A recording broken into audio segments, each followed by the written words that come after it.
Let us love wisely. Today we are talking about the parent-child collaboration. From my heart to your heart, with a parent's heartbeat, let's dive into the parent-child collaboration.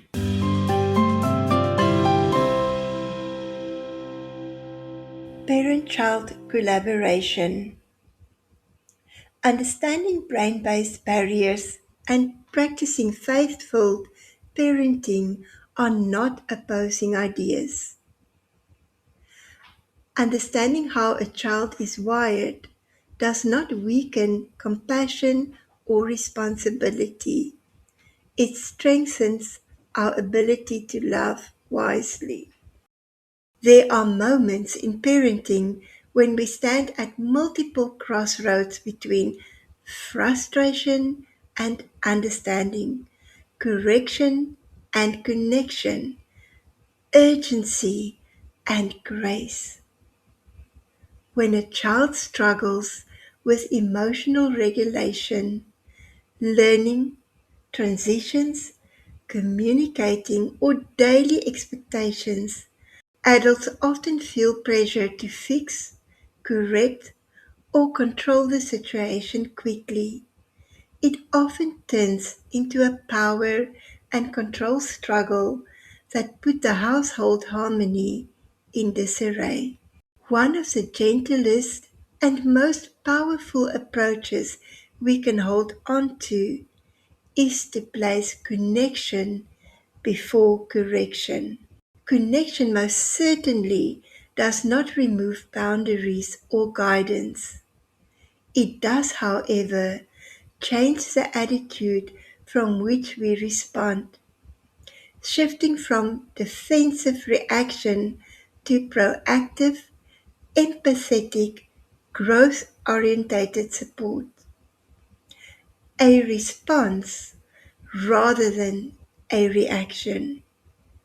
It reminds us that relationships open doors that fear and pressure so often close. The well-known philosophy of Dr. Ross Greene, "Kids do well if they can," also invites the parent to look beyond behavior and ask deeper questions. What if the struggle is not stubbornness or unwillingness, but rather lagging skills, overwhelm, or brain-based learning barriers? What if the child needs gentle support and encouragement more than constructive criticism? Dr. Susan Baum reminds us to give the gift of time. Time to connect, time to play, time to learn, and time to process, time to regulate, time to grow, time to become. The parent-child collaboration begins when we move from "this child will not comply" to "how do we understand and solve this together?" A meaningful example of giving the gift of time comes from our own experience. When my son was between 4 and 6 years old, we included number sense activities as part of our home education journey. Then, suddenly, he wanted nothing to do with numbers or mathematics. My husband and I even worked with Dr. Rachel McAnalyn, known as Miss Math, who has a wonderful understanding of twice exceptional learners, and thoughtfully adapted her teaching to connect with my son. Yet, he still resisted engaging with math. Over time, my husband and I realized this resistance was likely connected to earlier school trauma. From the ages of 2 to 5, he attended a specialized school in the mornings, and we also recognize that the Zoom format, with Miss Mass teaching from the United States while we were in South Africa, may have contributed to screen fatigue. Eventually, we reached an important conclusion. He was simply not ready, so we let him be. We did not stop exposing him to mathematical thinking, but we stopped forcing formal instruction.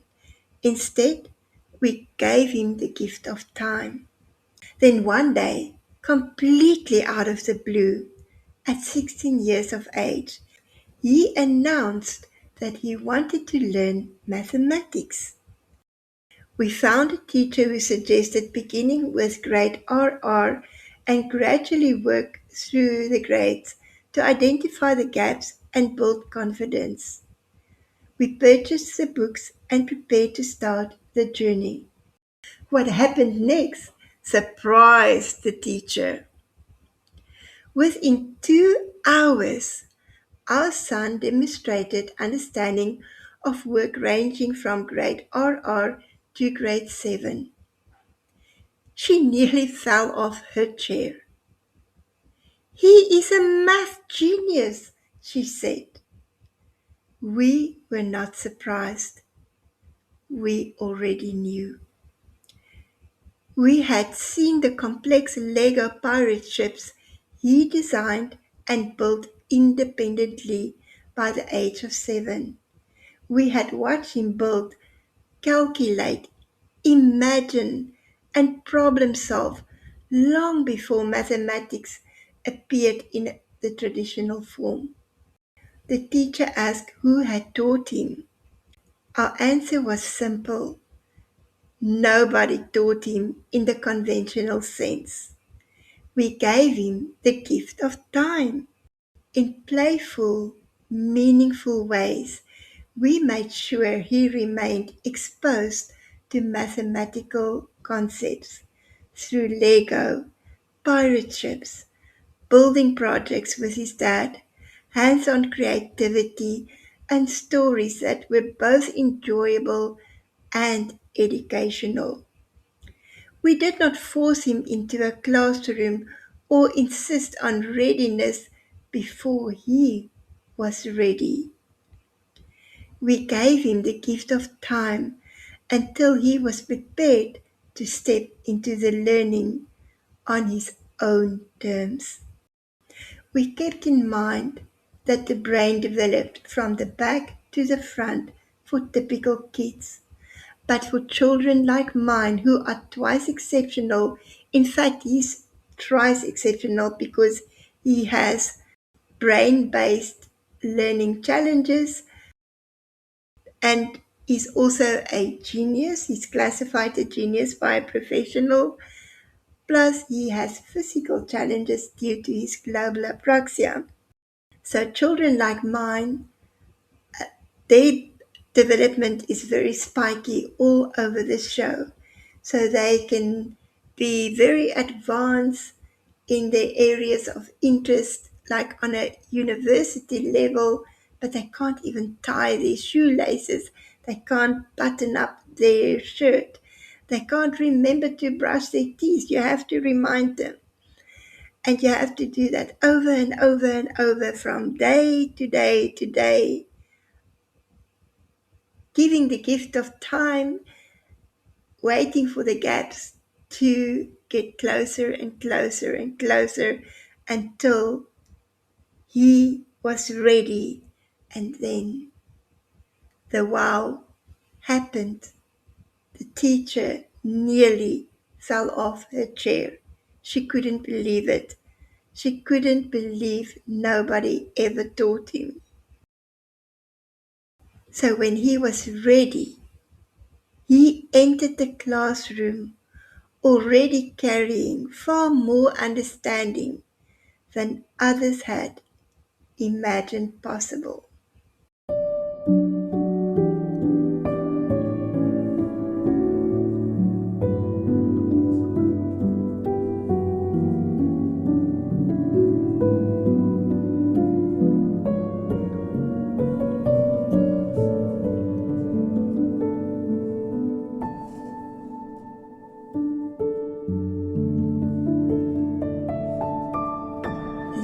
Bible verses applies to everybody, but parents, we especially need to consider them and live them daily.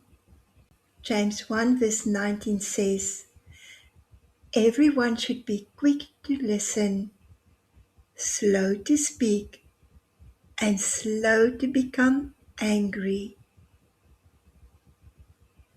And Ecclesiastes 3 verse 1 says, to everything there is a season and a time to every purpose under the heaven. Yes, parents, let's be quick to listen, slow to speak, and slow to become angry. In other words, have patience with the gaps in the developmental phase your child are in. Give the gift of time and be a patient, loving parent.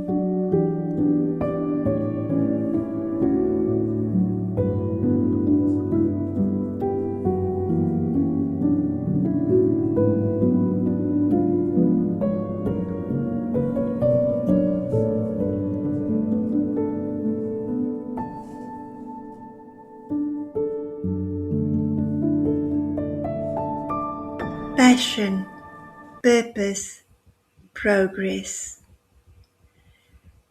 Every child carries gifts, interests, and possibilities that may not always fit neatly into traditional expectations.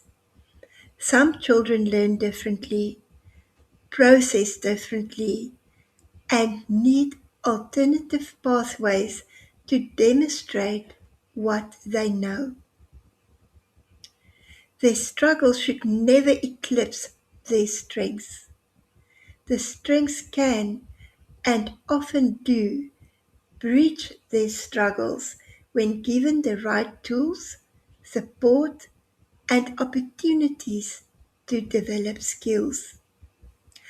Collaboration begins when parents become curious investigators rather than critical judges. What lights up this child? What catches their attention? Where does passion lead them?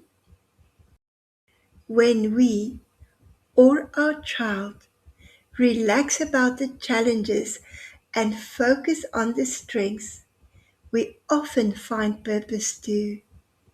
Progress may look different from what we imagined, but different doesn't mean less valuable. For I know the plans I have for you, declares the Lord, plans to give you hope and a future. Jeremiah 29, verse 11.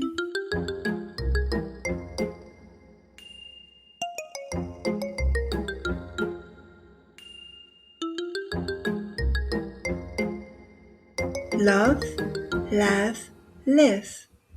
Focused, determined, unstoppable.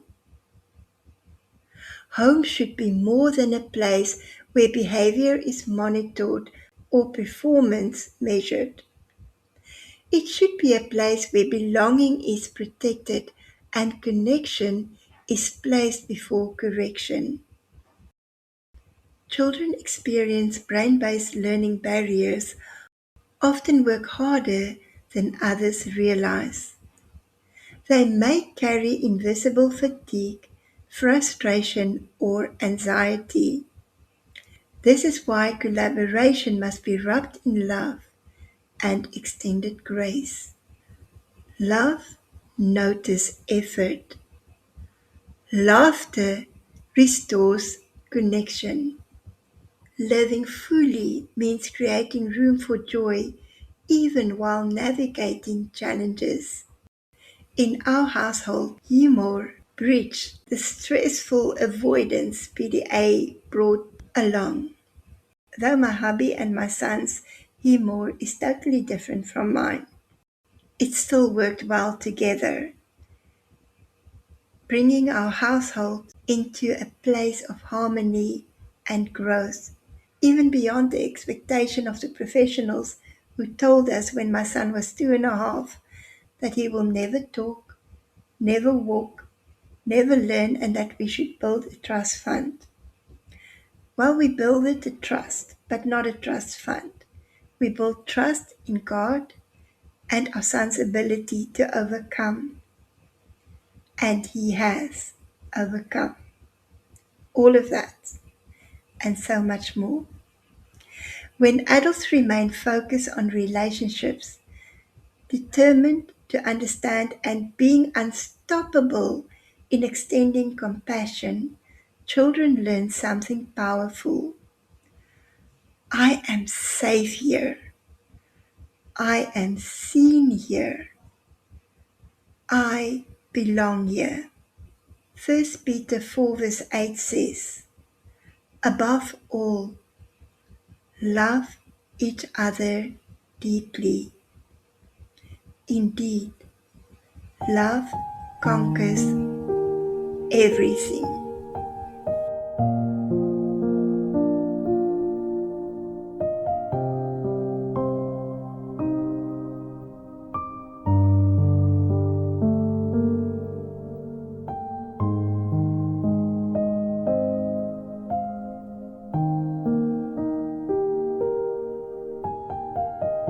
Dream, discover, deliver. Collaboration invites children into the problem-solving process and allows them to buy into the solutions rather than simply being told what the solution is. Instead of deciding everything for them, we can ask questions that lead to collaboration. Do keep in mind what Dr. Ross Green's Plan B from the CPS models teaches. Instead of asking, why did you do that? You ask, what's getting in your way? This collaborative process revolves around the 3 steps of Dr. Ross Green's Plan B. So the first step, the empathy step, remember the empathy step. This is where you use questions to gather information. The goal is to understand the child's perspective on the problem, not your perspective, the child's perspective on the problem. Start with neutral observations. Questions like, I've noticed that, then insert the specific unsolved problem. What's up? Give space, allow them to process your question and allow them time to respond to you as well. And then remember, it's the empathy step, and we still are gathering information. We're not making decisions yet. We are gathering information so that we can collaborate with the child. Drill for information. Ask W questions about the specifics. Who, what, where, when, but never ask why. You don't want to start a war. Don't confront them with a why. Avoid why, but ask who, what, where, when, even how. Clarifying and reflective questions is also very helpful in gathering information. For example, what are you thinking in the midst of this? Can you tell me more about that? Could you clarify what you meant when you mentioned, and then insert that specific point that you want clarification on? How did this specific situation came about? What does the ideal outcome looks like for you? It sounds like this has been quite challenging for you. Am I sensing that correctly?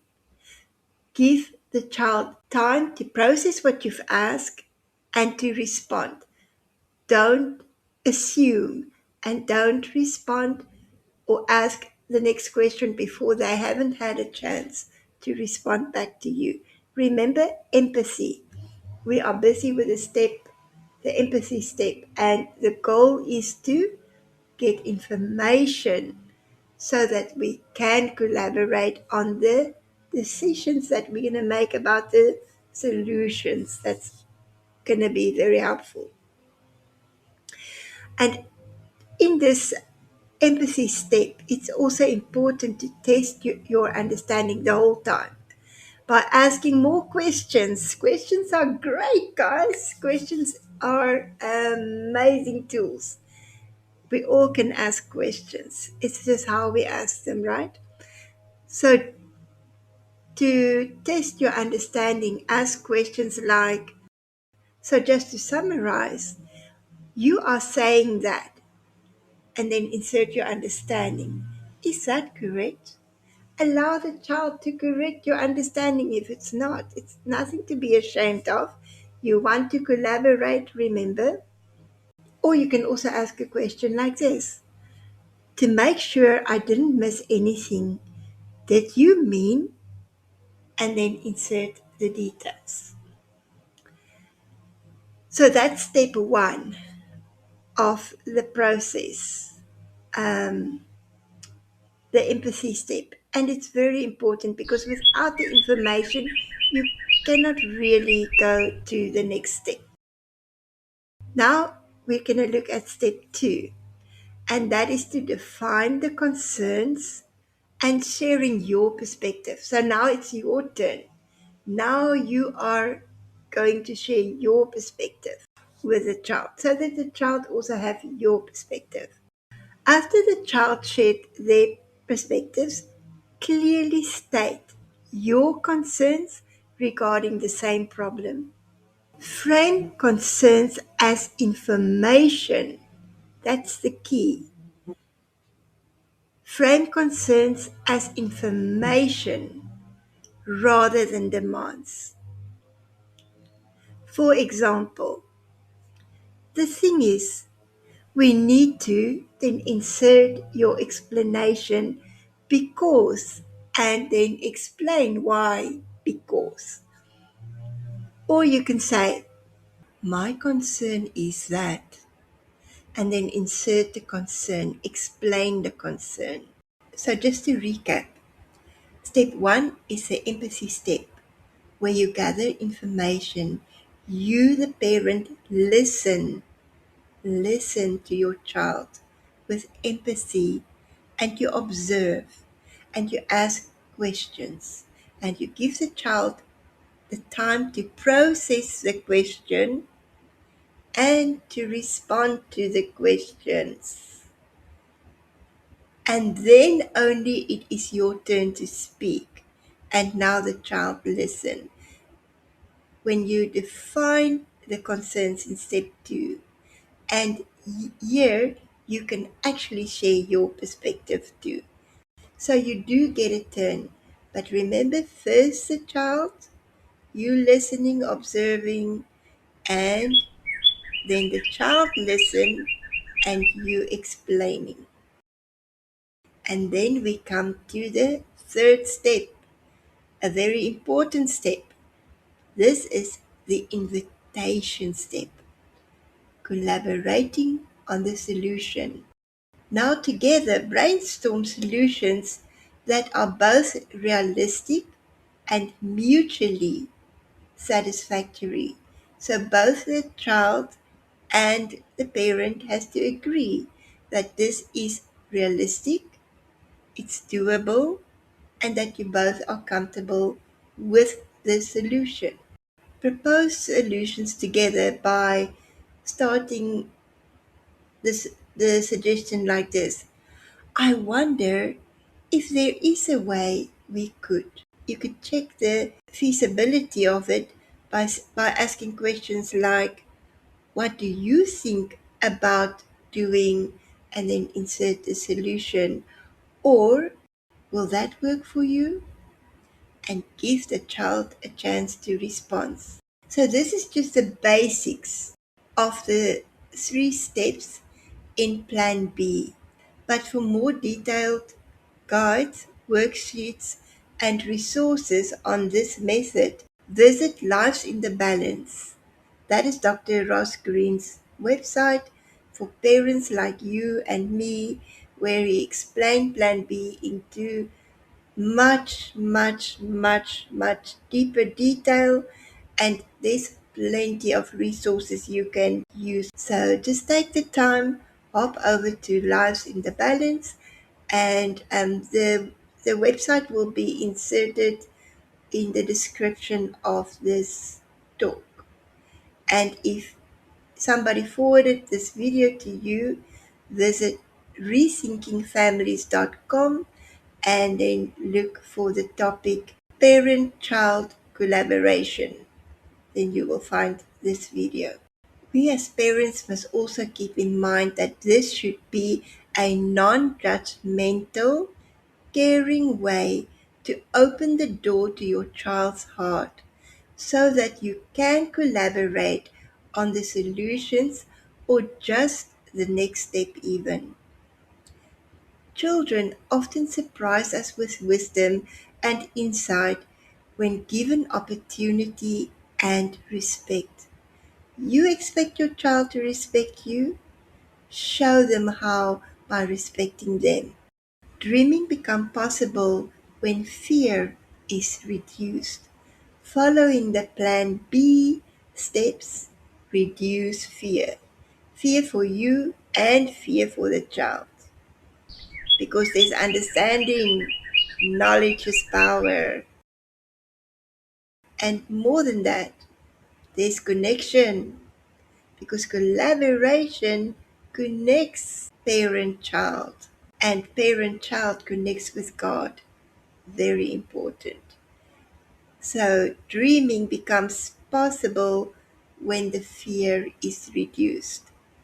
Discovery grows when curiosity replaces shame. In this Plan B, there is no shame. There's only what's up, what will work, how are we going to do this together? And this understanding that the developmental stages doesn't necessarily look typical, and therefore we will figure it out together. We'll get there eventually. Trust me, you will. And delivery, that is the ability to move forward goals, becomes more achievable when support is personalized and partnership. Now scratch that. Remember I told you about parentship. And parentship is present because the relationship, the connection is so important. Delivery becomes more achievable when support is personalized and parentship is present. Proverbs 29:20 says, "Seest thou a man that is hasty in words? There is more hope of a fool than of him."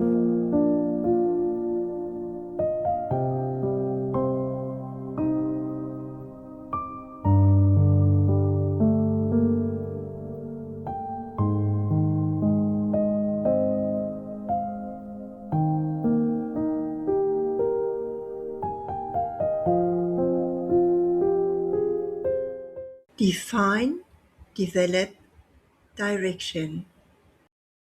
Sometimes adults focus so heavily on behavior that they overlook skill development and totally miss that behavior is truly communication.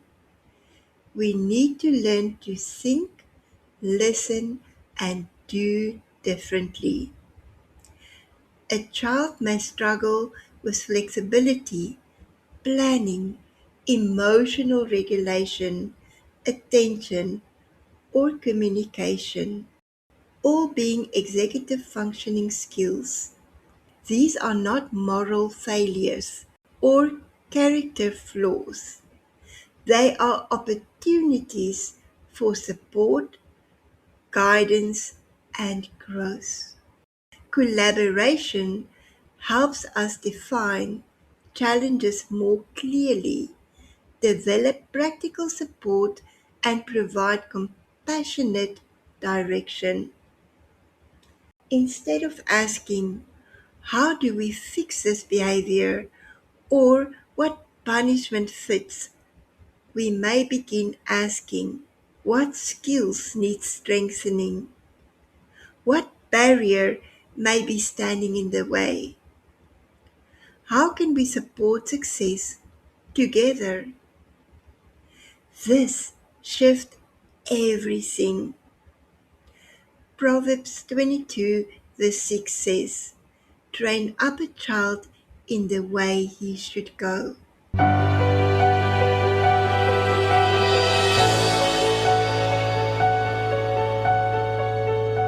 Pray, plan, do. Faith and practical action go hand in hand. Prayer is not passive resignation. Prayer invites wisdom, patience, and discernment into parenting, and wisdom often guides us towards thoughtful planning.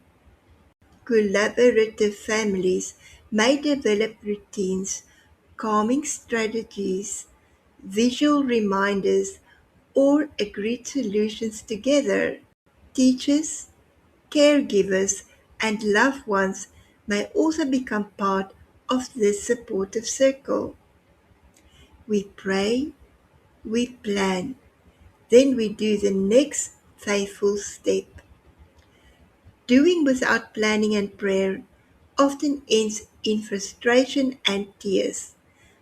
Time is not the problem. Priorities often are. Make time to pray and to plan before you do. Decide or move forward, especially on behalf of your child. James 1 verse 5 says, "If any of you lack wisdom, you should ask God." Yes, parents, we don't have all the answers, but God does. And we can and we may and we should ask Him before we make any decisions about our children.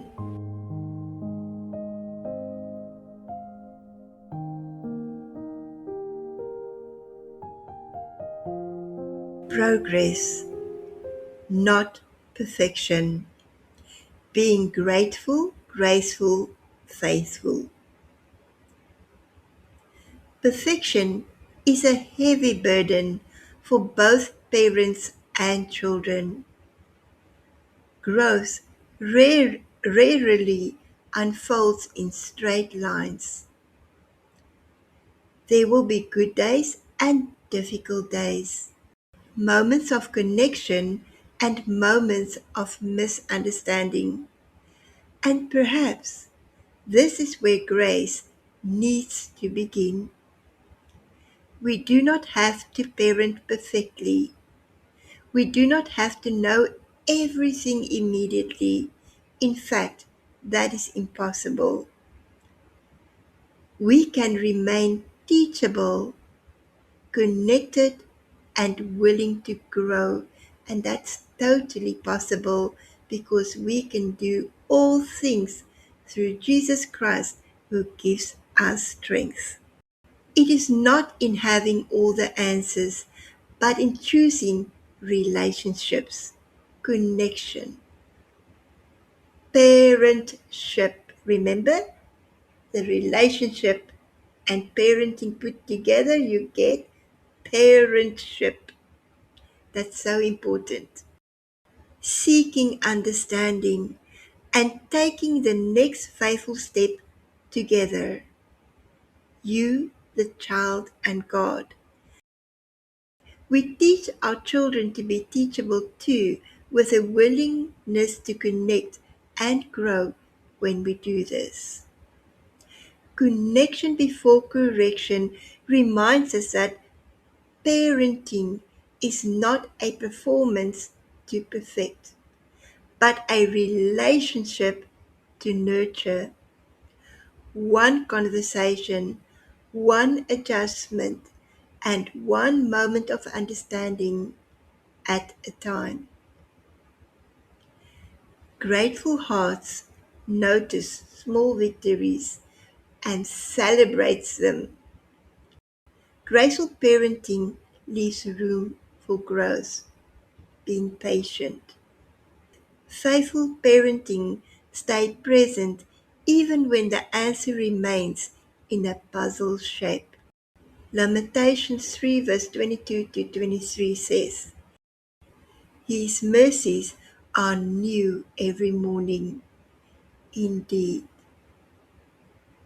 it is new and fresh every morning.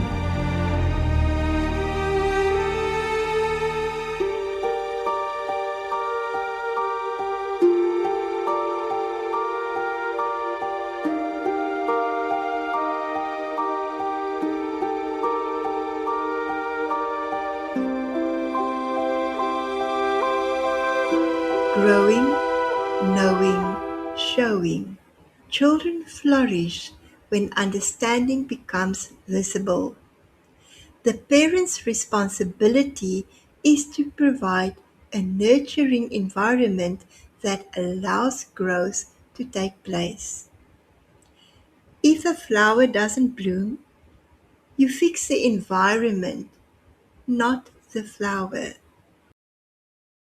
Understanding and supportive spaces is vital for any development and growth. Body, soul, and mind, the whole child. Children need adults who are growing in awareness, understanding their unique needs, and showing up consistently. Rather than placing emphasis solely on academic skills, show that you love, respect, and value who the child truly is. Also, never place a child's gift on hold while challenging areas catch up. Their gifts need wings to flap in the wind.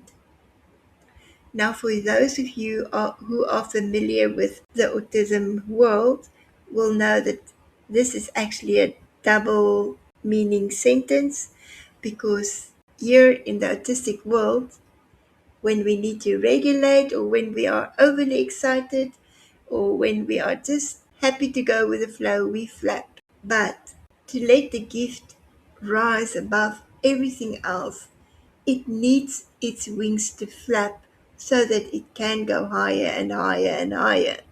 So this sentence has two ways to think about it. But whichever way you want to think about it, it is important. Their gifts need wings to flap in the wind.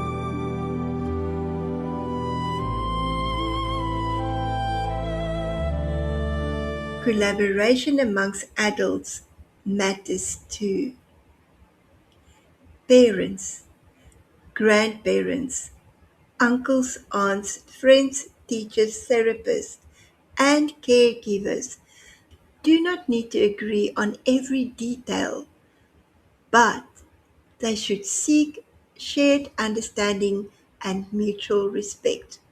When adults collaborate, children experience greater safety and security, and growth becomes more visible as a result. Parents also need to recognize that when neurobiological diagnostic labels are involved, expectations may need to be adjusted. Showing what a child knows may not happen in typical ways. A good example of this comes from my own experience. When my son was still without mouth words, he was communicating, just not using spoken language. Lego became his language. My hubby and I had to learn to listen differently. We had to think differently, and thus we did differently. If we read a story together and we wanted to understand what he had grasped, he would build the answers with Lego. His communication did not look like that of other children his age, but because we understood his language, it opened the door for us to hear and see our child. Hebrews 10 verse 24 says, "Let us consider how we may spur one another on towards love and good deeds."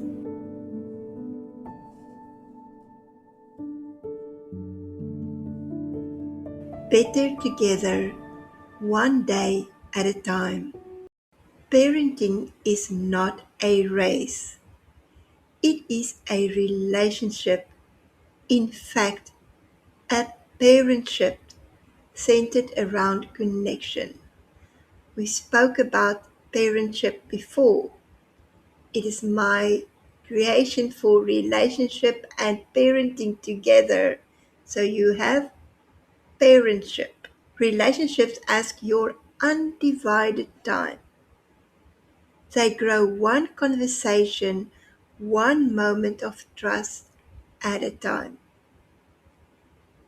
Some seasons may feel heavy. Some progress may appear slow. Yet, giving the gift of time reminds us that growth cannot be rushed. Healing, learning, and confidence often emerge gradually. We are better together, one day at a time. And yes, everything is figure outable when we work together as parent and child, and even more so when we include God in the equation. Parents are amongst the most important members of a child's developmental team, but without relationship, growth becomes difficult. Ecclesiastes 3 verse 1 says, "There is a time for everything." Together we can do anything. Parent-child collaboration is not permissiveness. It is not abandoning guidance or expectations. Rather, it is choosing partnership over power struggles and understanding over assumptions. It is believing that children want to do well and that adults can help remove barriers standing in their way. When connection comes before correction, homes become safer places to learn, fail, recover, and grow. Perhaps this is where hope quietly takes root, not in perfect parenting, not in perfect children, but in caring, nurturing relationships where love leads the way. Together, with patience, prayer, and compassion, we can face challenges and discover new possibilities. Together, we can do anything. Ecclesiastes 4 verse 9 to 10 states, "Two are better than one. If either one of them fail, one can help the other up." Parents, it's your turn to help your child up. One day, your child will help you up.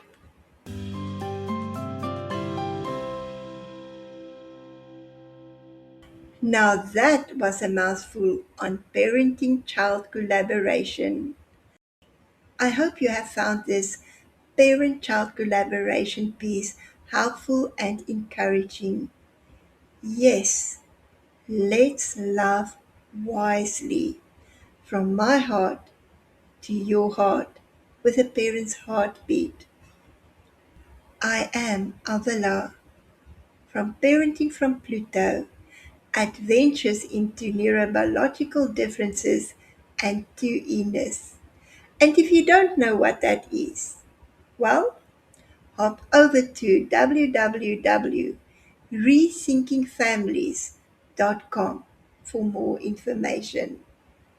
Till next time, bye.